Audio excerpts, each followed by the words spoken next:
Kesultanan Siak Sri Indrapura. Bagian 1. Berawal dari Kesultanan Johor. Kesultanan Siak Sri Indrapura berlokasi di wilayah yang sekarang masuk ke dalam Provinsi Riau. Sultan Abdul Jalil Rahmat Syah mendirikan kesultanan ini pada tahun 1723 Masehi. Lahirnya Siak Sri Indrapura tidak bisa dilepaskan dari keberadaan Kesultanan Johor. Sultan Abdul Jalil Rahmat Syah merupakan putra dari Sultan Mahmud Syah, pemimpin Johor yang mulai bertahta tahun 1685.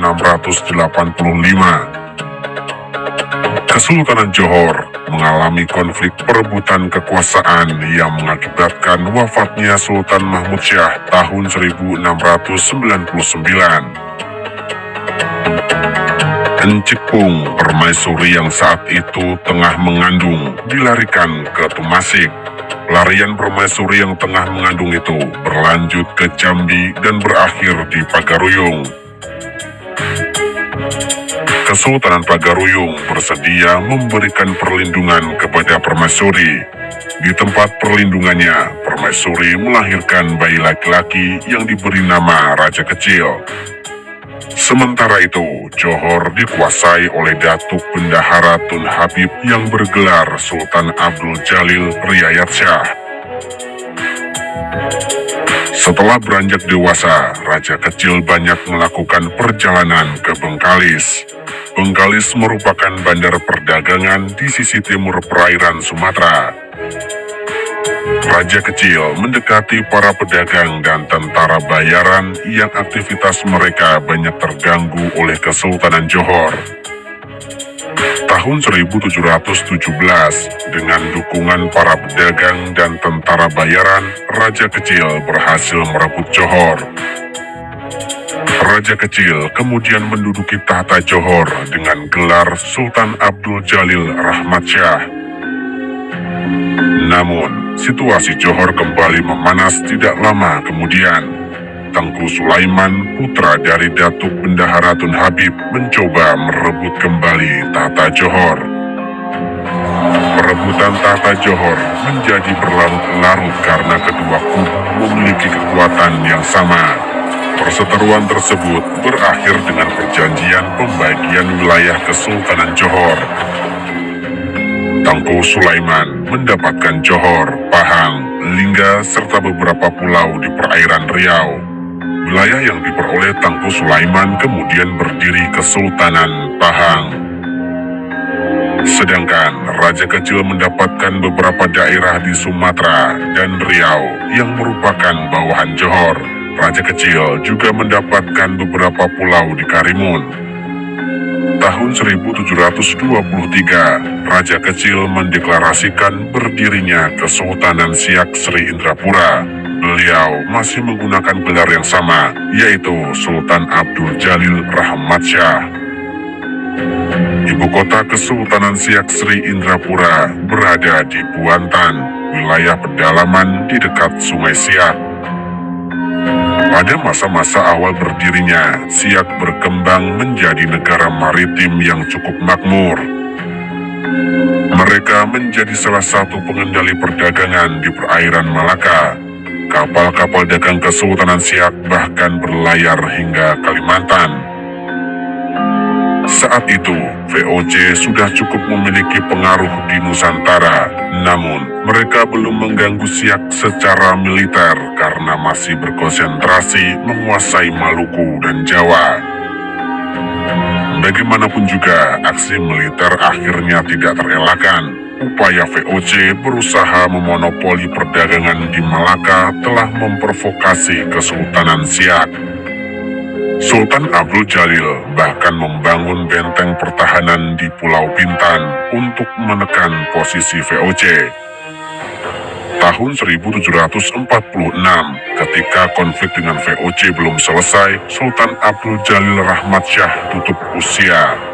Beliau kemudian mendapatkan gelar Anumerta Marhum Buantan karena wafatnya di kota Buantan. Tradisi gelar Anumerta akan diteruskan pada sultan-sultan berikutnya. Tahta Siak diteruskan oleh putra mahkota dengan gelar Sultan Abdul Jalil Muzaffar Shah. Kesultanan Siak terus mengalami perkembangan secara ekonomi dan politik meskipun tidak berupaya memperlebar wilayah kekuasaan. Perkembangan Siak pada tahun-tahun ini semakin memancing kompetisi dengan VOC. Tahun 1751, perang kembali berkecamuk antara Kesultanan Siak melawan VOC. Pada perang tersebut, pasukan Siak bahkan sempat membakar gedung VOC. Namun, peperangan tersebut masih belum mampu menggoyahkan kekuasaan VOC di Malaka. Tahun 1765, Sultan Abdul Jalil Muzaffar Shah tutup usia. Tahta Siak selanjutnya dipegang oleh Sultan Abdul Jalil Jalaluddin Shah. Kesultanan Siak Sri Indrapura, bagian 2, persinggungan dengan bangsa Eropa.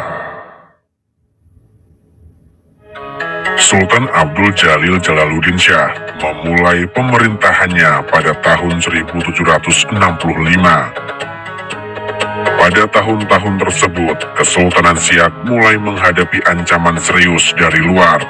Memasuki paruh kedua abad 18, VOC mulai mengarahkan target mereka ke pesisir timur Sumatera. Sultan Abdul Jalil Jalaluddin Shah hanya sebentar menduduki tahta Siak. Tahun 1766, Sultan Abdul Jalil Jalaluddin Shah tutup usia. Tidak diketahui dengan pasti penyebab wafatnya sang sultan. Beliau mendapatkan gelar Anumerta marhum mangkat di Balai. Pada tahun tersebut, VOC mengirimkan ekspedisi militer ke Siak. Catatan sejarah masih belum memastikan apakah ada aksi militer yang menyebabkan wafatnya pemimpin tertinggi Kesultanan Siak tersebut. VOC diketahui telah bekerja sama dengan Tengku Alam, saudara dari Sultan Abdul Jalil Jalaluddin. Tahta Siak selanjutnya diteruskan oleh Tengku Alam dengan gelar Sultan Abdul Jalil Alamuddin Shah. Tidak banyak catatan sejarah yang menggambarkan situasi Siak saat kepemimpinan Sultan keempat ini. Tahun 1780, Sultan Abdul Jalil Alamuddin Shah tutup usia. Beliau mendapatkan gelar Anumerta marhum Bukit. Tahta Siak kemudian dipegang oleh Sultan Muhammad Ali Abdul Jalil Muazzam Shah.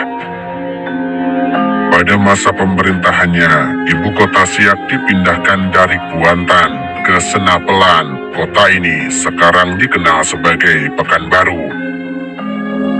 Sultan Muhammad Ali tidak lama memerintah. Pada tahun 1782, beliau tutup usia. Karena dikenal sebagai pendiri kota Pekanbaru, maka Sultan Muhammad Ali mendapatkan gelar Anumerta marhum Pekan.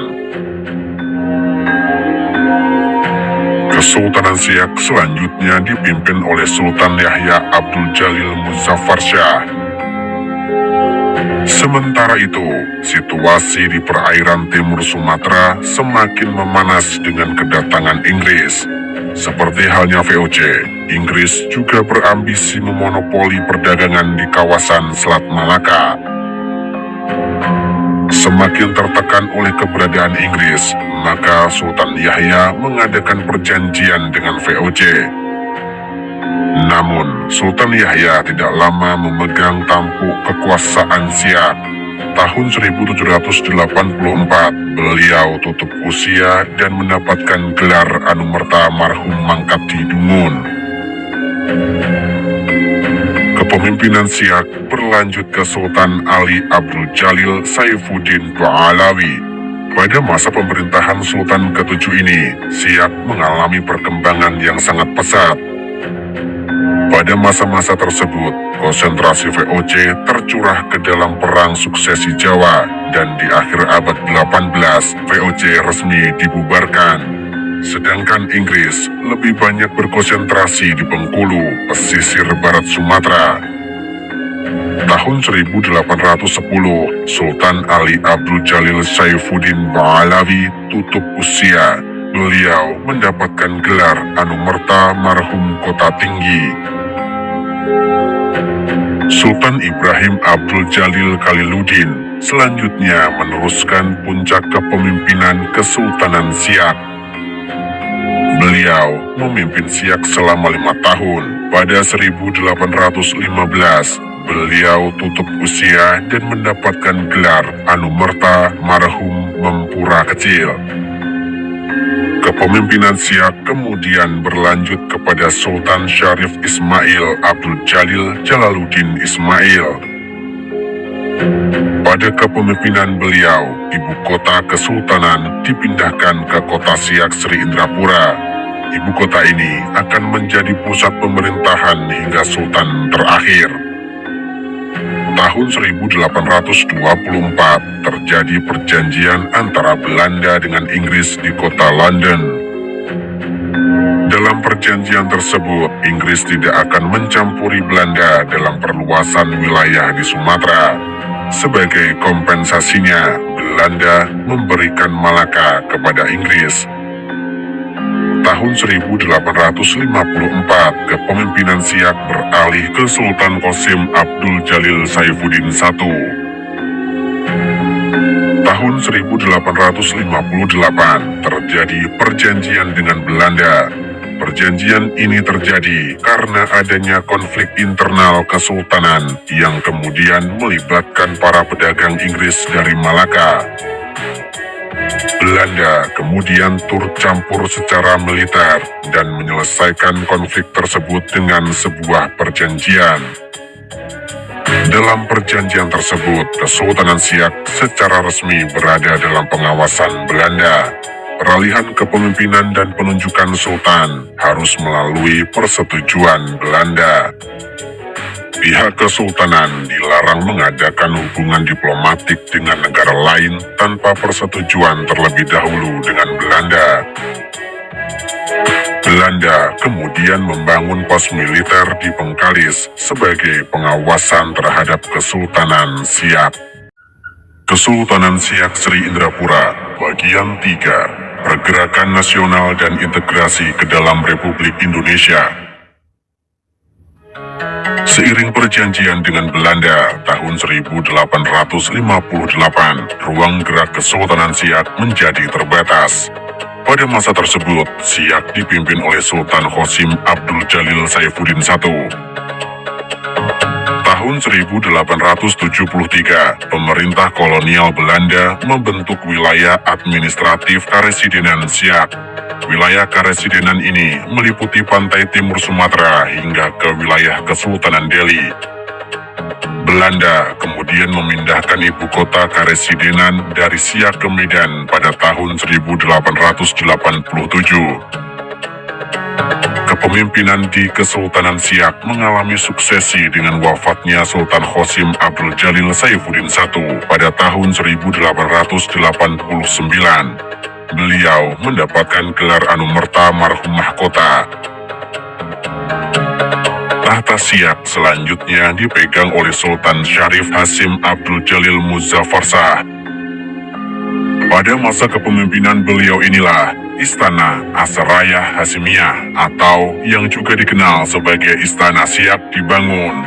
Istana ini sekarang berfungsi sebagai museum. Sultan Syarif juga membangun Masjid Raya Sahabuddin. Masjid ini juga memiliki fungsi sebagai pusat pembelajaran agama Islam. Arus modernisasi yang melanda Nusantara turut mempengaruhi kebijakan Kesultanan Siak. Sultan Syarif mengirimkan putra mahkota belajar hingga ke Batavia. Putra mahkota yang kelak akan bergelar Sultan Qasim II bahkan sempat belajar kepada Sunuk Hugroni, seorang orientalis Belanda. Tahun 1908, Sultan Syarif Hashim Abdul Jalil Muzaffar Shah tutup usia. Beliau mendapatkan gelar Anumerta Marhum Baginda. Tahta Kesultanan Siak selanjutnya diteruskan oleh putra mahkota dengan gelar Syarif Qasim Abdul Jalil Saifuddin atau yang lebih dikenal sebagai Sultan Qasim II. Pada awalnya, Belanda menentang naiknya Sultan Qasim II ke tahta Siak. Di tengah gelombang tumbuhnya pergerakan nasional, Sultan Qasim II yang memiliki nama asli Tengku Sulong ini memiliki wawasan luas dan mengenyam pendidikan barat. Pada masa awal kepemimpinannya, Sultan Qasim II langsung membuat gebrakan dengan mendirikan Madrasah Taufikiyah Al-Hasyimiyah. Sultan Qasim II melihat bahwa sekolah-sekolah Belanda tidak memenuhi syarat dasar pendidikan pemuda Siak, yaitu agama dan nasionalisme. Madrasah yang didirikan Sultan Qasim II tidak hanya mengajarkan tentang agama, tetapi juga ilmu pengetahuan umum sebagaimana sekolah-sekolah milik Belanda. Bukan hanya Sultan Qasim II yang bergerak dalam pendidikan, tetapi sang permaisuri Syarifah Latifah turut mendirikan sekolah khusus perempuan yang bernama Latifah School. Sekolah khusus perempuan ini berdiri tahun 1926. Latifah School tidak hanya mengajarkan keterampilan, tetapi juga ilmu-ilmu pengetahuan umum yang berkembang saat itu. Syarifah Latifah tidak lama mengelola sekolah tersebut karena meninggal dunia. Permaisuri kedua, Tengku Maharatu, melanjutkan perjuangan permaisuri pertama dalam bidang pendidikan. Selain meneruskan Latifah School, beliau juga mendirikan Madrasatul Nisak. Beliau juga mendirikan asrama putri dan sekolah taman kanak-kanak. Tahun 1931, Koyan, pemimpin suku Sakai, melancarkan pemberontakan menentang kerja paksa. Pemberontakan tersebut menyebabkan tewasnya beberapa polisi Belanda. Sultan Qasim II mendukung pemberontakan tersebut dengan mengirimkan bantuan logistik kepada Koyan. Koyan dan pengikutnya membuat Belanda kerepotan. Tahun 1932 dikirimlah pasukan Marsose dari Aceh yang dipimpin Letnan Leitzer. Sultan Qasim II yang mendukung pemberontakan tersebut segera mengirimkan utusan menemui Koyan. Sultan Qasim berpesan agar Koyan dan pengikutnya segera lari ke Semenanjung Malaya. Koyan dan para pengikutnya akhirnya berhasil meloloskan diri. Letnan Leitzer yang memiliki nama besar di Aceh akhirnya memilih bunuh diri karena kegagalan di Siak tersebut. Tahun 1942, bala tentara Jepang berhasil menggusur kekuasaan Belanda di Nusantara. Pada masa pendudukan Jepang, Sultan Qasim II menentang kebijakan Romusa. Beliau melindungi rakyat Siak dari perekrutan kerja paksa. Pada masa-masa awal kemerdekaan, Sultan Qasim II mendukung secara penuh lahirnya negara baru, Republik Indonesia. Bulan Oktober 1945, Sultan Qasim II membentuk Tentara Keamanan Rakyat dan Barisan Pemuda Republik. Pembentukan tersebut dilakukan melalui rapat akbar di alun-alun Siak dengan pengibaran bendera merah putih. Dalam rapat akbar, beliau bersama rakyat Siak mengucapkan sumpah setia mempertahankan kemerdekaan Indonesia. Sikap Sultan Qasim II membuat beliau mendapatkan ancaman dari pasukan Nika yang membonceng sekutu. Sultan Qasim II kemudian mencari perlindungan ke Aceh. Selama di Aceh, beliau berusaha meyakinkan para sultan dari Sumatera Timur untuk mendukung Republik Indonesia. Bulan November sebelum menuju Aceh, Sultan Qasim II mengirimkan telegram ke Presiden Soekarno. Beliau mendukung sepenuhnya Republik Indonesia dan sekaligus memberikan kas kesultanan sebesar 13 juta gulden. Sultan Qasim II juga menyerahkan seluruh kekayaan Siak termasuk istana dan mahkota kesultanan untuk kepentingan Republik Indonesia. Kesultanan Siak kemudian berintegrasi ke dalam Republik Indonesia. Saat ini, Kesultanan Siak masuk ke dalam wilayah administratif Provinsi Riau. Sultan Qasim II menghabiskan masa tuanya di kampung halamannya hingga tutup usia pada 23 April 1968. Nama beliau kemudian diabadikan sebagai nama bandara di Pekanbaru. Bandara Internasional Sultan Syarif Qasim II diresmikan pada 29 April 2000 oleh Presiden Abdurrahman Wahid. 2 tahun sebelumnya, pada masa pemerintahan Presiden Habibie, Sultan Syarif Qasim II dianugerahi pahlawan nasional.